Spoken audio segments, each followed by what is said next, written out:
Es momento de entrevista en BTV Noticias y recibimos a Cecilia Sena, ella es directora nacional de Desarrollo Social del MIDES. ¿Cómo anda, Cecilia? ¿Todo bien? ¿Cómo están? Buenas tardes, Bienvenida. Gracias por recibir. El MIDES firmó un convenio con INAC para brindar carne a las embarazadas que están dentro de Uruguay, el programa Uruguay Crece Contigo. ¿En qué consiste ese convenio y cómo se va a instrumentar? Bueno, el convenio consiste en brindar un apoyo a embarazadas que se atienden en el Hospital Pereira Rosell, pero que a su vez también están en seguimiento del programa Uruguay Crece Contigo, con el propósito de dar una intervención a investigaciones que ya se tienen por medio del equipo de neonatología del Pereira Rosell, donde la evidencia científica muestra que el bajo consumo de carne repercute luego en los índices de nutrientes como el hierro, vitamina B12 y ferritina al nacer. Entonces, por tanto, en la etapa de la gestación, el consumo de estos nutrientes es necesario. Y en ese sentido, el INAC nos hace la invitación para poder ser partes en volver a hacer una investigación, pero que sea con intervención y específicamente con un piloto vinculado a 200 embarazadas que estén en Uruguay Crece Contigo, pero que a su vez también se atiendan en el Pereira Rosell. Y estamos en la etapa de diseño de cómo va a ser la entrega, la focalización de las madres y bueno, básicamente estamos preparando todo el proyecto. Cecilia, es bueno contextualizar un poco porque esto surge a partir, y seguramente muchos de nuestros televidentes recordarán, de un estudio que se realizó por parte de INAC ya por 2021 creo que fue, en donde se hablaba fundamentalmente de la falta de hierro por el bajo consumo de carne. Fue algo que en su momento generó como mucha preocupación en la opinión pública, es decir, todos quedamos un poco impactados porque de allí, bueno, todas las dificultades en el desarrollo, ¿verdad?, de ese feto, en el desarrollo del bebé, luego. Esto se siguió por parte del MIDES, es decir, a partir de esa noticia, de esas conclusiones, ¿se siguió o apareció INAC para realizar este plan piloto y se lo propuso a ustedes? Nosotros también fuimos parte de recibir la información por medio del INAC cuando la investigación. Hay una investigación del 2016, otra del 2018 y otra del 2021. La presentaron en el Prado mismamente. Sí, en el Expo Prado, ¿no? Sí, esto nace primero con el equipo del doctor Borbonet dentro del CHPR y tomamos conocimiento de esto y nos acercamos para generar en conjunto alguna medida focalizada a esta población más vulnerable. En su momento el INAC hizo aporte, sí, al Ministerio, pero para los comedores, en términos de carne. Ha venido apoyando desde la pandemia hasta entonces con apoyo de carne para los comedores, con varios cortes de carne, lo que es el Instituto Nacional de Alimentación, y paralelamente quedaba pendiente de decir, bueno, tenemos que hacer una acción focalizada sobre las embarazadas, y nosotros tenemos un programa de embarazadas, entonces, que hace un seguimiento en el embarazo, donde hay un objetivo nutricional, donde el desarrollo pleno de esos niños va a estar determinado y limitado de acuerdo al consumo de algunos nutrientes y por tanto tenemos que generar algo. En ese sentido nosotros como ministerio desplegamos con las frutas y verduras ya el año pasado, empezamos un piloto en el 21 y ya en el 22 hicimos una ampliación y hoy estamos en más de 700 familias que reciben 12 kilos de frutas y verduras de estación para poder darle materialidad al objetivo nutricional.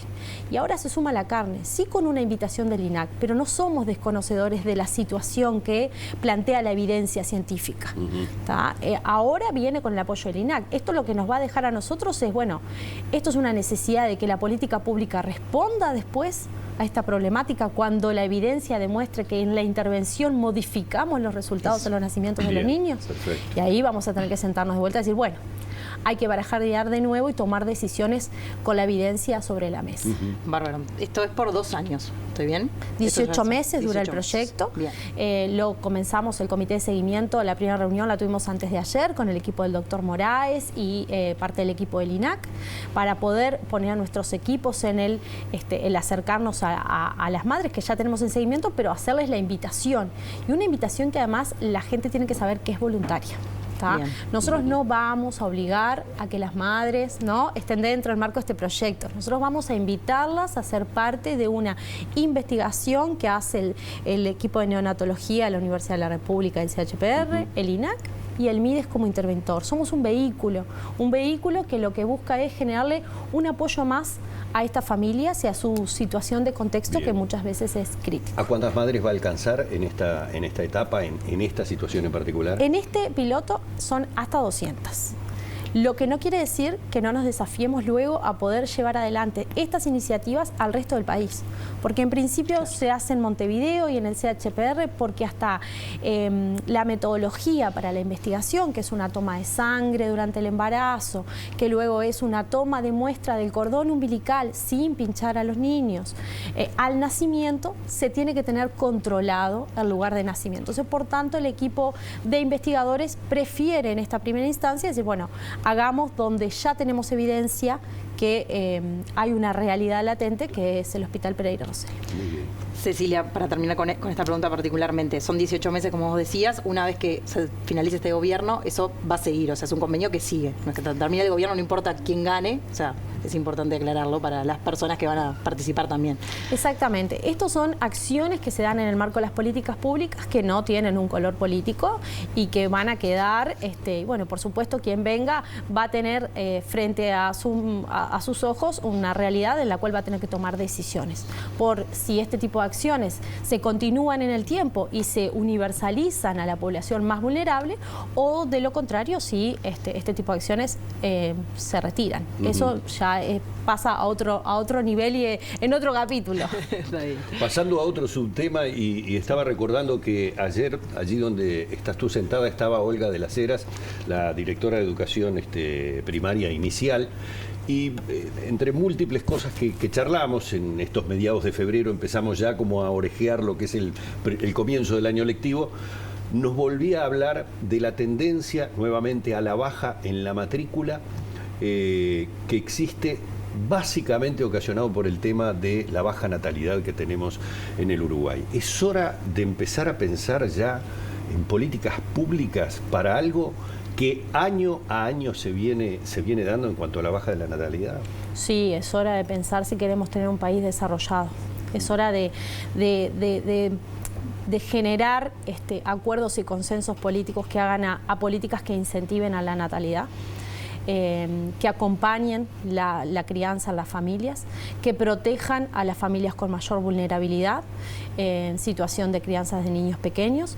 Hay dos grandes desafíos que el país tiene que enfrentar. Por un lado, un núcleo duro de hogares con niños pequeños dentro de esos hogares que están en la línea de pobreza y que no están de ayer, que no están de este gobierno ni del pasado, que a lo largo del tiempo se han sostenido y que todos en algún punto, y esto lo hablo sin ningún tipo de pudor en decirlo, todos los gobiernos han querido incidir y es un núcleo duro de poder generar cambios. Nosotros lo estamos haciendo con la inversión de primera infancia, con la inversión de $50 millones que fueron destinados a varias líneas que el gobierno se planteó como meta y como objetivos.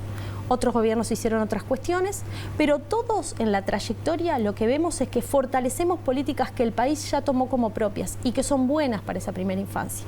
Pero tenemos el debe en la natalidad, que es donde viene en bajada. Y por tanto, si queremos un país con desarrollo y un salto al desarrollo de verdad, tenemos que promover esa natalidad para tener los hombres y mujeres del futuro. Si no, como sociedad, ya de por sí somos un país de personas mayores. Hoy estamos discutiendo cuestiones vinculadas a la reforma social, de la seguridad social, y el tema primera infancia es parte de la reforma de seguridad social. Obviamente. Pasa obviamente. que no se ve desde claro, ese punto es que parte vista. de la financiación del sistema es que al haber mayor cantidad de personas a las que hay que sostener con unas jubilaciones, porque hay poca actividad, poca población activa, porque tenemos poca gente. Es un tema clarísimo. El tema también pasa porque, y yo lo repito siempre que soy entrevistada, es que la primera infancia no tiene capacidad de lobby. Entonces es como, sí, atendemos a los niños pequeños, pero no vemos que en esa etapa de la vida lo que hagamos o no hagamos determina la sociedad que queremos para el futuro.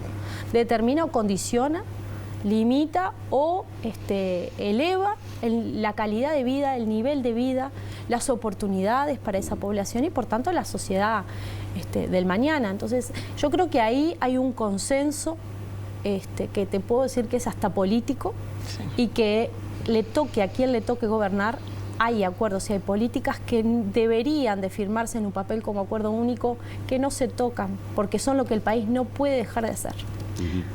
Tenemos poco tiempo, varias preguntas, pero algo que vos mencionabas ahora, esto del consenso y lo que ya se ha hecho y se ha invertido en primera infancia, en este último casi año de gestión al frente de la Dirección Nacional de Desarrollo Social, ¿qué cosas crees que se han hecho y qué cosas faltan? ¿Qué faltaría?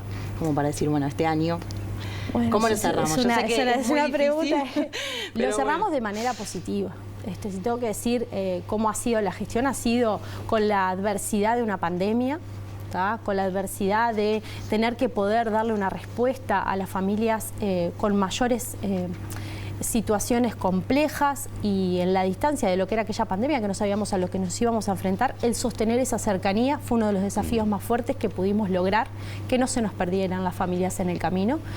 El poder incrementar los equipos en el territorio para tener mayor cobertura, el innovar en nuevas metodologías de acercamiento a las familias con primera infancia mediante lo que es la teleasistencia, las llamadas, las videollamadas, los mensajes, que nos lo dejó la pandemia como herramienta de trabajo para estar cerca y que luego para nosotros hoy es una política más de atención y acompañamiento a las familias, y tenemos ya 800 familias que reciben una llamada semanal de 20 minutos de operadores que resuelven con ellos y conversan y escuchan y brindan ese acceso a información y a derechos que tanto se requiere. Para nosotros también la creación de la captación temprana en los centros de salud es un debe que tenía el país para poder incorporar ese objetivo de que la primera infancia tiene que ser atendida en el primer momento de primera infancia, que es la gestación, y si hablamos de gestación tendríamos que estar hablando del primer trimestre de embarazo. Ya cuando se resuelve que el embarazo va a seguir y hay otros riesgos latentes, ya es prioridad que reciban una atención, una protección por parte del Estado. Y los desafíos son poder universalizar algunas acciones, porque soy una convencida que no hay estrato social para recibir educación e información para la crianza. Como país tenemos una calidad brutal de técnicos y de profesionales que trabajan en la materia. Hemos desarrollado y somos avanzados en ese sentido a nivel de la región, y creo que hay mucho más para hacer en ese sentido. Y sin lugar a duda, generar un acuerdo de consenso en abatimiento a las situaciones de mayor riesgo, de vulnerabilidad social y de la promoción de la natalidad. Cecilia, muchísimas gracias, muy amable por estos minutos. Nos quedó pendiente de las preguntas políticas, pero sí. Ya no va a faltar oportunidad. Muchas gracias, estoy a las órdenes. Muchas gracias. Se nos terminó el tiempo, hemos estado dialogando con la Directora Nacional de Desarrollo del MIDES. Es momento